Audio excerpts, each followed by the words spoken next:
A Stanford man received the gift of life when he was given a kidney from his coworker and a friend. During their medical journeys, the two men found out they have much more in common than they ever knew. NBC Connecticut's Priscilla Landaverde takes us inside the operating room to share a story you'll only see on NBC Connecticut.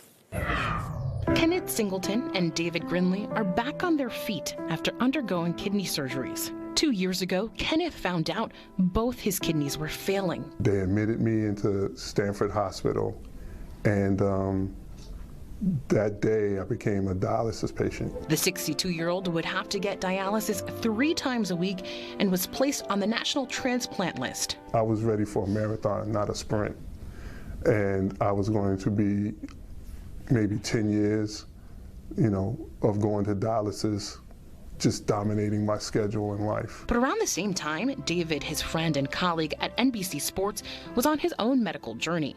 The 48-year-old had separately made the decision to be a living donor for 2 reasons. I viewed this as an opportunity to make an impact on someone's life tremendously. Secondly, David wanted to honor his father. His dad waited about 4 years to receive a lung transplant. As a family member, I knew how it felt to be waiting for in this case, my father, to get a phone call to say that we had a lung, and that went on for multiple years. It's a real roller coaster of emotion. So when he found out his coworker was in need, well, he did what any professional would do. I set up a Teams call, which is even stranger. And then I said, hey, just so you know, I've been approved to be a living donor, and I'd like to look into giving you my kidney if we are a match. What was your reaction to that? I almost hung up.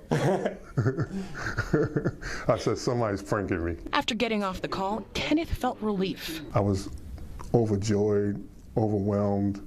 I was ecstatic. The 2 men got tested and were a match. In April, which is National Donate Life Month, Kenneth and David underwent surgeries. First, one of David's kidneys was removed and then directly walked over to the neighboring operating room at Yale New Haven Hospital, where doctors were preparing Kenneth for the transplant. Dr. Sanjay Kulkarni was one of the surgeons. One of the big misconceptions is that deceased donor kidneys are equal to living donor kidneys. They're not even close. Living donor kidneys are far superior because you're getting something from a perfectly healthy person. Dr. Kulkarni says in the New England region, it could take 6 to 8 years to get a kidney. According to World Population Review, there are currently 927 people on the wait list for a kidney in Connecticut. If you look at our general population, certainly there's enough kidneys in living donors to fulfill the need of transplants. Kenneth and David are trying to get the word out to show that living donation is safe and can change so many lives. The joy of